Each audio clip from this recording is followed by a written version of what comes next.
আনুষ্ঠানিকভাবে আমার জন্মদিনের শুভেচ্ছা জানাতে পারছি, এই জন্য সাউন্ড বাংলাকেও অনেক ধন্যবাদ।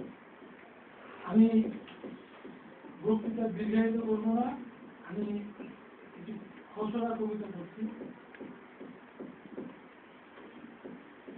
কবিতাটি এখন কোনো শিরোনাম নেই।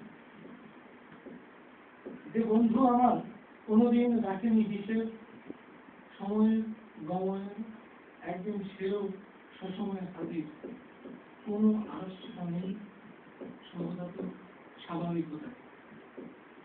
সকালে মুরগিটা একবার ডিম দিয়েছিল, হয়তো ভুলেই গেছে, নিজের ডিম তো ওরা খায় না, তাই বলে বিকেলেই আরেকটা। লোকটা জুতো সেলাই করতো, মাঝে মাঝে ঢালাই।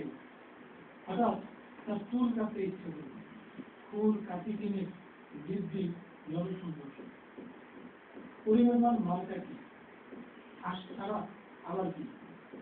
গেল বছর ঘর থেকে হাঁস চুরি গেছে, এবার সেই হাঁসটি যেন হাসছে পোস্টারে।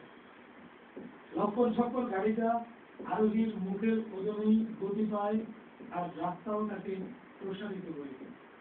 এক একদিন এমন ছোটা ছোটে মনে হয় কোনো পথ নেই, কোনো পথচারী নেই। মাঝে মাঝে এমন অদ্ভুত কিছু ঘটনা দুর্ঘটনার মতো ক্ষিপ্র গতিতে পাতে বুক স্থিরা টান টান স্বরটিও ছুটে যায় ইচ্ছে মতো। সবাইকে ধন্যবাদ। বাংলা আয়োজিত আয়োজন যোগ্য ফাইটারের জন্মদিনে অনেক অনেক প্রীতি ও শুভেচ্ছা। টান বাংলার সাথে যোগ্য ফাইটারের পরিচয় আরেকদিন থেকে, এবং তার উৎসাহে আমরা এগিয়ে যাচ্ছি আগামী পথে।